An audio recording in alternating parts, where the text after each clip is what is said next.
Hi everyone, welcome back to my YouTube channel Judicial Outlook. My name is Lalit Bhushan Paswan and I am a practicing lawyer at High Court of Chhattisgarh.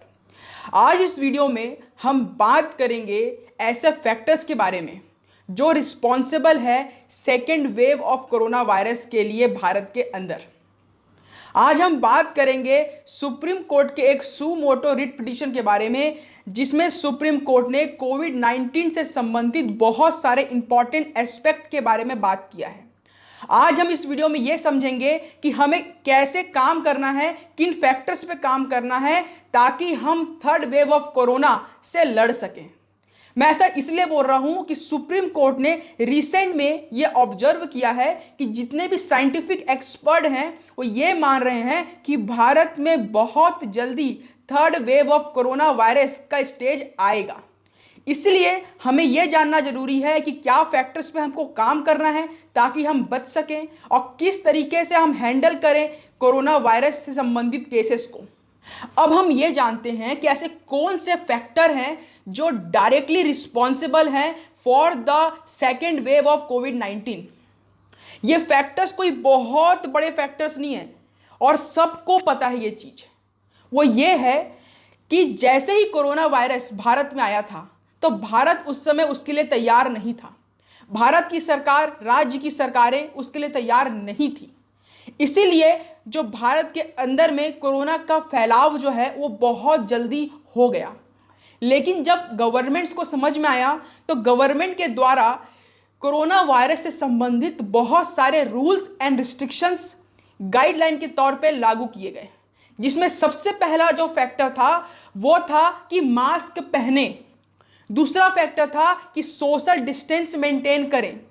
तीसरा factor था खुद को sanitise करें और चौथा factor था कि जो सोशल गैदरिंग होती है उसको अवॉइड करें।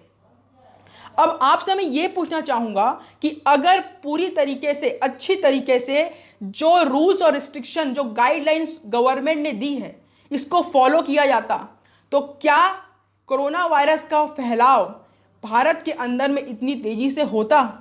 क्या कोरोना वायरस के कारण इतनी मौतें भारत के अंदर होती? बिल्कुल नहीं होती। जो भी रूल्स एंड रेगुलेशन बनाए गए उसके जस्ट विपरीत काम किया गया। अब इसके बारे में हम जानते हैं कैसे हुआ।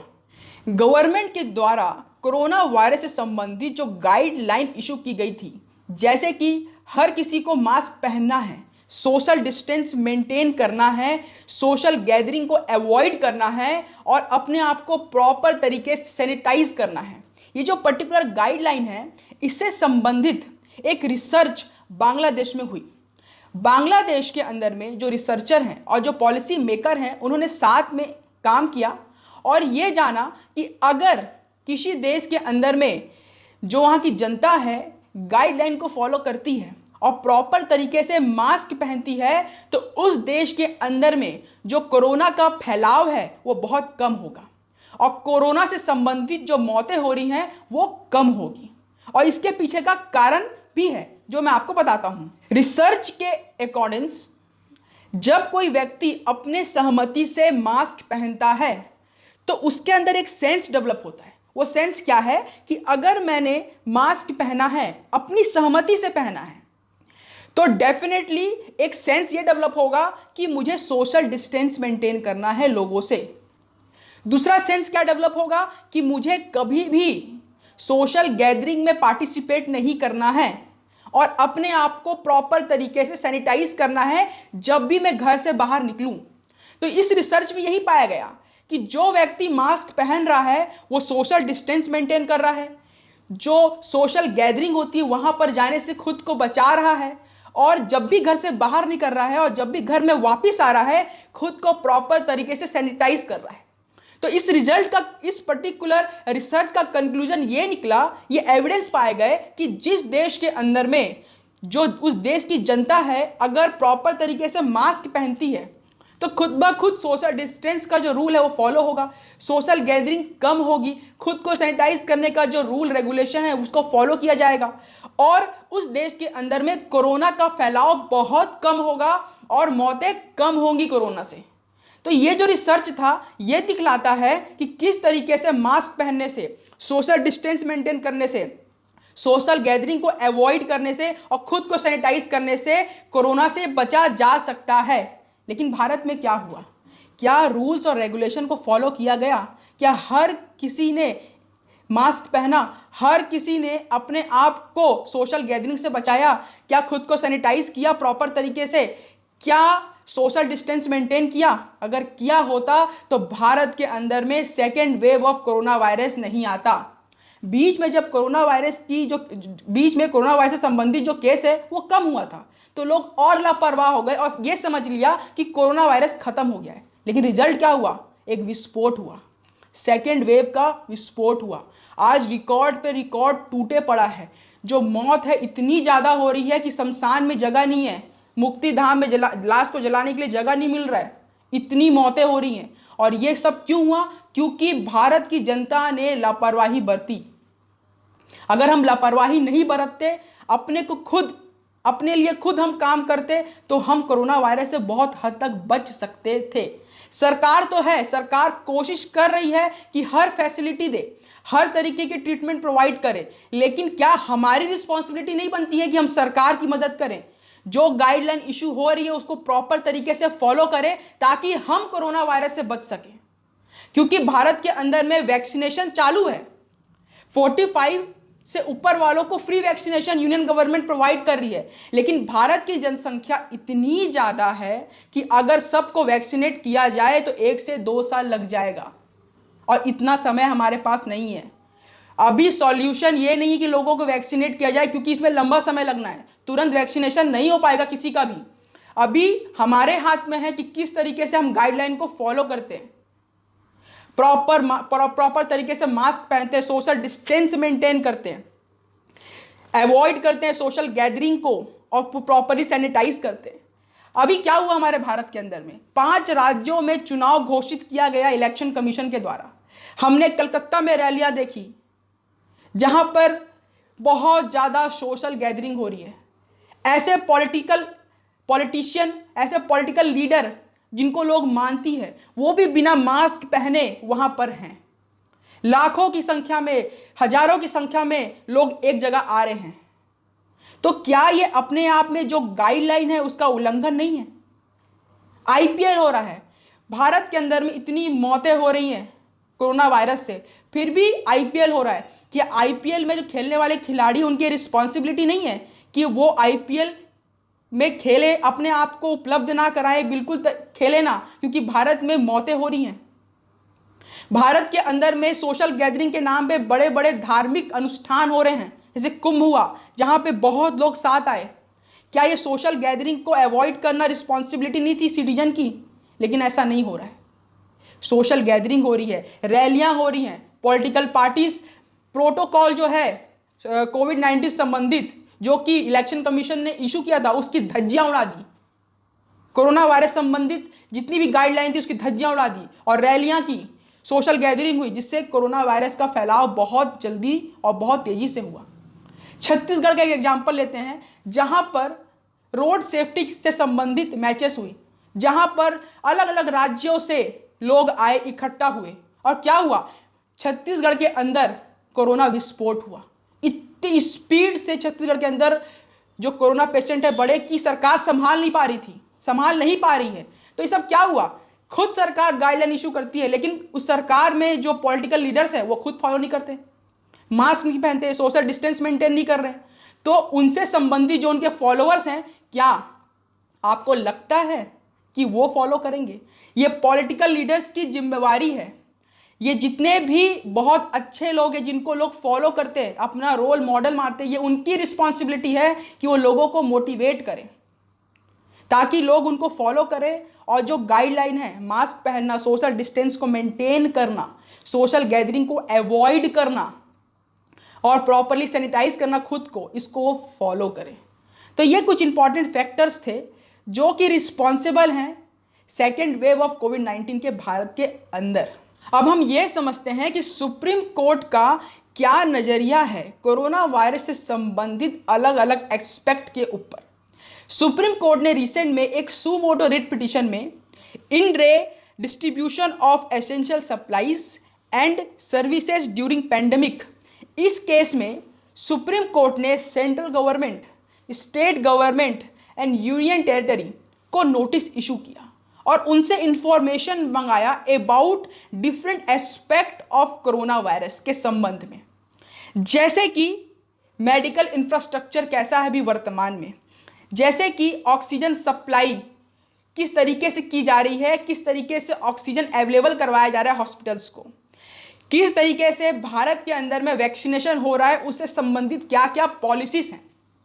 ये जो 3 इंपॉर्टेंट एस्पेक्ट हैं, इसके बारे में सुप्रीम कोर्ट ने इस पर्टिकुलर ऑर्डर में अपने ऑब्जर्वेशन दिए। तो चलिए जानते हैं कि क्या ऑब्जर्वेशन है। अब समझते हैं कि सुप्रीम कोर्ट का मेडिकल इंफ्रास्ट्रक्चर को लेकर क्या ऑब्जर्वेशन है। सुप्रीम कोर्ट के सामने यूनियन गवर्नमेंट ने 23/4/2021 और 29/4/2021 को इंपॉर्टेंट एफिडेविट फाइल किया। उस एफिडेविट के माध्यम से बहुत इंपॉर्टेंट इंफॉर्मेशन यूनियन गवर्नमेंट ने सुप्रीम कोर्ट को प्रोवाइड किया अबाउट मेडिकल इंफ्रास्ट्रक्चर। उस पर्टिकुलर इंफॉर्मेशन के हिसाब से सेंट्रल गवर्नमेंट ने स्टेट गवर्नमेंट को यह रिकमेंडेशन दिया कि आप हॉस्पिटल्स के मामले में 3 टायर सेटअप को फॉलो करें। अब यहां पर क्वेश्चन ये आता है कि 3 टायर सेटअप क्या है। इसका मतलब यह है कि 3 तरीके के हॉस्पिटल राज्य सरकार इस्टेब्लिश करे अपने राज्य के अंदर, जिसमें पहला आता है कोविड केयर सेंटर्स, दूसरा आता है डेडिकेटेड कोविड हेल्थ सेंटर्स और जो तीसरा है वो है डेडिकेटेड कोविड हॉस्पिटल्स। तो ये 3 तरीके के हॉस्पिटल्स को इस्टेब्लिश करने का रिकमेंडेशन यूनियन गवर्नमेंट ने स्टेट गवर्नमेंट को दिया और इसके लिए यूनियन गवर्नमेंट ने स्टेट गवर्नमेंट को इमरजेंसी रिस्पांस पैकेज भी इशू किया ताकि स्टेट गवर्नमेंट इन 3 तरीके के हॉस्पिटल को राज्य में प्रॉपर तरीके से इस्टेब्लिश कर सके। तो अब हम ये जानते हैं कि एट प्रेजेंट में क्या प्रेजेंट कंडीशन है इन 3 तरीके की हॉस्पिटल की भारत के अंदर। अब ये जानते हैं कि प्रेजेंट स्टेटस क्या है 3 तरीके के हॉस्पिटल का। भारत के अंदर में 2084 डेडिकेटेड कोविड हॉस्पिटल्स हैं, जिसमें से 89 का संचालन सेंट्रल गवर्नमेंट करती है और 1995 हॉस्पिटल्स का संचालन स्टेट गवर्नमेंट्स करती है। भारत के अंदर में 4043 डेडिकेटेड कोविड हेल्थ सेंटर्स हैं। भारत के अंदर में 12,673 कोविड केयर सेंटर्स हैं। तो ये जो प्रेजेंट स्टेटस है हॉस्पिटल्स का, जो कि 3 टायर सेटअप के तहत इस्टेब्लिश की गई है राज्यों के अंदर, ये अपने आप में अभी भी सफिशिएंट नहीं है। इसका कारण ये है क्योंकि भारत में सेकेंड वेव ऑफ कोरोना चल रहा है और जो पेशेंट की संख्या है वो बहुत ज़्यादा हो रही है रेगुलर बेसिस पे। इसलिए यहाँ पर रिक्वायरमेंट ये है कि जल्द से जल्द सेंट्रल गवर्नमेंट और स्टेट गवर्नमेंट हॉस्पिटल की जनसंख्या बढ़ाए ताकि प्रॉपर तरीके से पेशेंट का ट्रीटमेंट हो सके। सुप्रीम कोर्ट ने यह ऑब्जर्व किया कि भारत के अंदर में लगभग 18,52,265 बेड्स हैं और 3,816 रेलवे कोचेस को कोविड केयर सेंटर में कन्वर्ट किया गया है ताकि प्रॉपर तरीके से पेशेंट्स का ट्रीटमेंट किया जा सके। सुप्रीम कोर्ट ने फर्दर ये भी ऑब्जर्व किया कि defence research and development organisation के द्वारा फील्ड हॉस्पिटल बनाया गया है, जिसमें कि जो उसकी कैपेसिटी है वो 1000 से लेकर 10,000 आइसोलेट बेड की है। तो यहाँ पर हमें क्या समझ में आ रहा है कि सरकार की ओर से पूरी तरीके से कोशिश की जा रही है कि हॉस्पिटल को जल्द से जल्द बढ़ाया जाए, बेड की जनसंख्या बढ़ाई जाए, N95 जो मास्क है वो प्रोवाइड की जाए, जो PPE किट्स हैं उसको प्रॉपर तरीके से हॉस्पिटल में प्रोवाइड किया जाए, प्रॉपर तरीके से जो भी मेडिकल इक्विपमेंट हैं उसको भी हॉस्पिटल्स को प्रोवाइड किया जाए। अभी इस पे काम चल रहा है लेकिन वर्तमान में इनसफिशिएंट है। ये अपने आप में इतना सक्षम नहीं है कि सेकेंड वेव ऑफ कोविड-19 को रोक सके। यूनियन गवर्नमेंट ने इस केस के अंदर सुप्रीम कोर्ट को ये बताया कि उनकी क्या तैयारी है सेकेंड वेव ऑफ कोविड-19 को लेकर। यूनियन गवर्नमेंट ने यह कहा कि हम स्टेट गवर्नमेंट के साथ मिलकर जो भी नेसेसरी मेडिकल इंफ्रास्ट्रक्चर की रिक्वायरमेंट है उसको पूरा करने की कोशिश कर रहे हैं। यूनियन गवर्नमेंट ने ये कहा कि स्टेट गवर्नमेंट और जो सेंट्रल गवर्नमेंट है ये दोनों साथ मिलकर काम कर रही है ताकि जो बेड कैपेसिटी है उसको बढ़ाया जा सके, जो आईसीयू बेड की कैपेसिटी है उसको फर्दर बढ़ाया जा सके और एडिशनल हॉस्पिटल पूरे देश में इस्टेब्लिश किया जा सके। और जो अभी आप प्रेजेंट में देख रहे होंगे कि ऑक्सीजन सप्लाई को लेकर बहुत दिक्कतें आ रही हैं, इसको भी ख़त्म किया जा सके। और फर्दर यूनियन गवर्नमेंट ने यह कहा कि हम ये कोशिश कर रहे हैं कि डॉक्टर्स और नर्सेस को प्रॉपर तरीके से ट्रेनिंग दी जा सके और अदर ह्यूमन रिसोर्सेज को प्रॉपर तरीके से ट्रेनिंग दी जा सके ताकि इफेक्टिव तरीके से हम कोरोना वायरस से लड़ सकें। तो इस तरीके की जो तैयारी है यूनियन गवर्नमेंट ने सुप्रीम कोर्ट को बताया इस केस के अंदर। सुप्रीम कोर्ट ने इस केस में national policy for admission hospital के रिक्वायरमेंट के बारे में बात किया। सुप्रीम कोर्ट ने यह कहा कि एट प्रेजेंट में there is no national policy on how admissions must take place in the various tier of hospital. अगर सिंपल तरीके से समझे तो वर्तमान में ऐसी कोई भी नेशनल पॉलिसी नहीं है जो ये बताए कि यूनिफॉर्म तरीके से किस तरीके से एक पेशेंट को हॉस्पिटल में एडमिट किया जाए, क्योंकि हमारे भारत के अंदर में बहुत सारे राज्य हैं। हर राज्य का कोविड-19 से संबंधित खुद का अपना प्रोटोकॉल है, डिफरेंट टाइप के हॉस्पिटल्स का अपना खुद का प्रोटोकॉल है। तो यहाँ पर बहुत दिक्कतें फेस करनी पड़ रही है कोविड-19 संबंधित पेशेंट को एडमिशन करवाने के लिए हॉस्पिटल के अंदर। कुछ हॉस्पिटल्स बोलते हैं कि आप 108 में नहीं आए हैं तो हम आपको एडमिशन नहीं देंगे। कुछ हॉस्पिटल ये बोल रहे हैं कि आप कोविड पॉजिटिव हैं, इससे संबंधित टेस्ट रिपोर्ट लेके आइए तब हम आपको एडमिशन देंगे। कुछ हॉस्पिटल्स ये बोलते हैं कि आप दूसरे सिटी में रहते हो, इसीलिए आपको इस सिटी के अंदर जहाँ पर आप आए हो वहाँ पर हम आपको हॉस्पिटल में एडमिशन नहीं देंगे।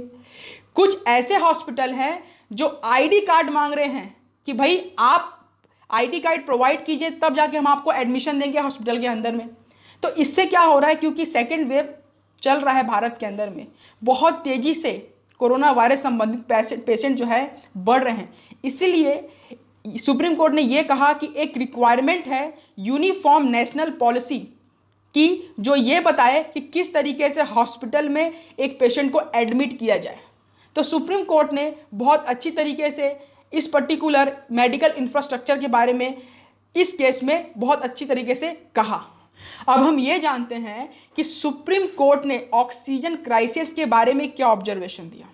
सुप्रीम कोर्ट ने यह कहा कि एट प्रेजेंट में जो ऑक्सीजन की सप्लाई है और ऑक्सीजन को अवेलेबल कराना हॉस्पिटल्स को, ये बहुत इंपॉर्टेंट फैक्टर है।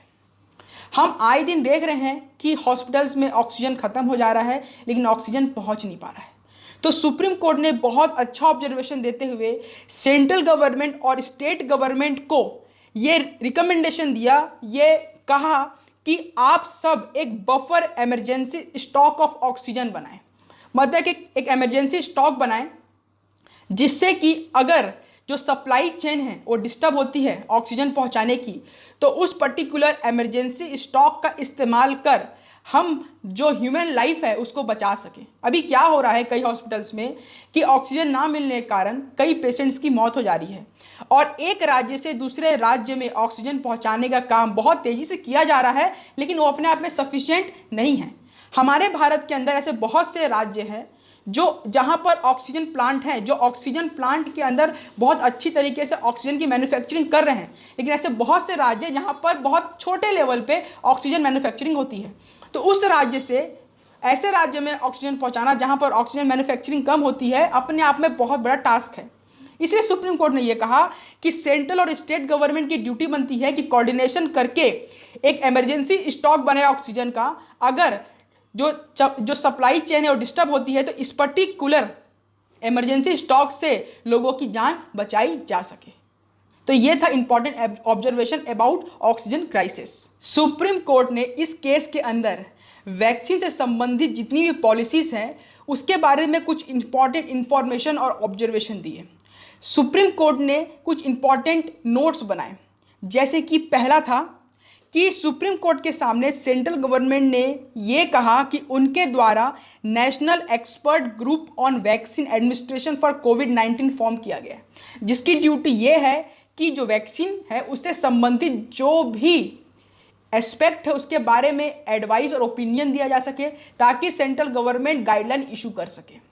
दूसरा जो नोट है वो ये है कि सेंट्रल गवर्नमेंट ने सुप्रीम कोर्ट को ये बताया कि एट प्रेजेंट में उनके द्वारा फ्रंट लाइन जो वर्कर हैं, हेल्थ केयर वर्कर्स हैं, और जो persons who are 45 years of age या उनसे ऊपर है, इनको प्रॉपर तरीके से वैक्सीनेट करने की कार्यवाही अभी भी चल रही है। और एट प्रेजेंट में 13.5 करोड़ जो वैक्सीन की डोज है वो लग चुकी है फ्रंट लाइन वर्कर को, हेल्थ केयर वर्कर को, और पर्सन जिनकी एज 45 है या उनसे ऊपर है।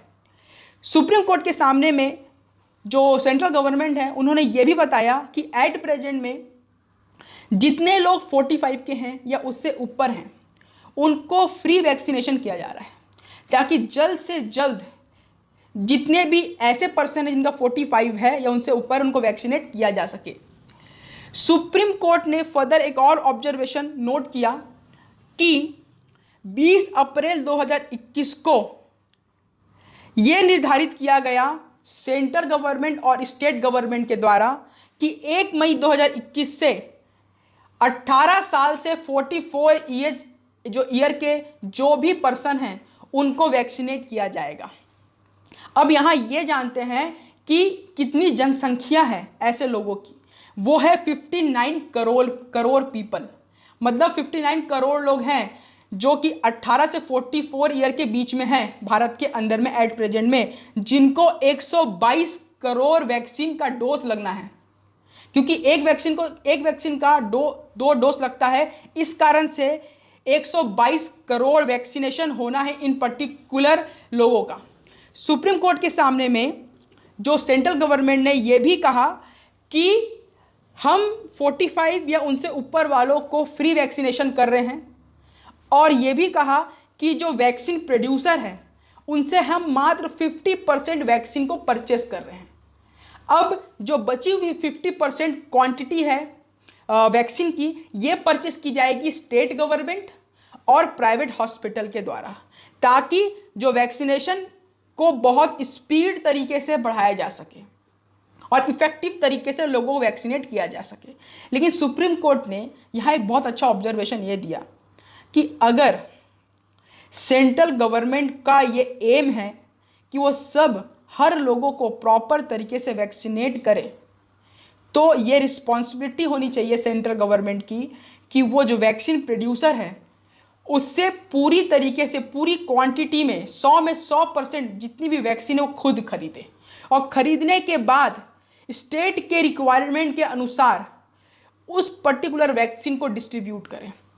इसके पीछे ये कारण था कि अगर हर राज्य अपने हिसाब से वैक्सीन प्रोड्यूसर के साथ नेगोशिएट करता है, शेड्यूल तय करता है, तो अलग अलग डिलीवरी पॉइंट होगा, अलग अलग तरीके के प्रोटोकॉल होंगे, जिसको फॉलो करना बहुत डिफिकल्ट होगा और प्रॉपर इफेक्टिव तरीके से वैक्सीनेट नहीं किया जा सकेगा लोगों को। इसलिए सुप्रीम कोर्ट ने कहा कि दोबारा से पॉलिसी को चेंज करने की रिक्वायरमेंट है, और ये रिक्वायरमेंट है कि जो सेंट्रल गवर्नमेंट है वो पूरी तरीके से मैन्युफैक्चरर से वैक्सीन को खरीदे, क्योंकि मात्र 2 मैन्युफैक्चरर हैं, और सेंट्रल गवर्नमेंट के साथ में जो अंडरस्टैंडिंग या प्रॉपर तरीके से बैठ सकेगी। और क्योंकि सेंट्रल गवर्नमेंट का जो चैन है पूरे भारत में फैला हुआ है, तो डिस्ट्रीब्यूशन जो है वैक्सीन का बहुत अच्छी तरीके से सेंट्रल गवर्नमेंट कर सकती है स्टेट गवर्नमेंट और प्राइवेट हॉस्पिटल्स को। तो यहाँ पर सुप्रीम कोर्ट ने बहुत अच्छी तरीके से बोला कि वैक्सीनेशन संबंधित जो पॉलिसी है इसको दोबारा बनाने की ज़रूरत है। तो मैंने आपको ये बताया कि क्या फैक्टर रिस्पॉन्सिबल है for the second wave of कोविड-19 भारत के अंदर। मैंने आपको ये बताया कि सुप्रीम कोर्ट का क्या नज़रिया है कोविड-19 को लेके in the suo motu writ petition. अब कुछ इंपॉर्टेंट कंक्लूजन मैं आपके सामने रखना चाहूँगा। अगर हमको कोविड-19 से बचना है तो हमको प्रॉपर तरीके से मास्क वियर करना है, सोशल डिस्टेंस मेंटेन करना है, सोशल गैदरिंग को अवॉइड करना है, खुद को सैनिटाइज करना है। और ये रिस्पॉन्सिबिलिटी है गवर्नमेंट की कि वो लोगों को डराने की बजाय लोगों को एजुकेट करे, ताकि लोग अपनी सहमति से मास्क वियर करें। और ये रिस्पॉन्सिबिलिटी है पॉलिटिकल लीडर्स की, रिलीजियस लीडर्स की, कि अपने फॉलोअर्स को मोटिवेट करें कि वो गाइडलाइन को फॉलो करें, मास्क पहने। हम इसी तरीके के वीडियो और भी बनाते रहेंगे अलग अलग टॉपिक्स पर। आपके साथ आपको हम बताते रहेंगे कि सुप्रीम कोर्ट का क्या नज़रिया है अलग अलग लीगल मुद्दों के ऊपर में। तो हमारे इस वीडियो को अगर आप पसंद करते हैं तो प्लीज़ सब्सक्राइब करें इस चैनल को, वीडियो को लाइक करें, शेयर करें, and thank you so much for listening us.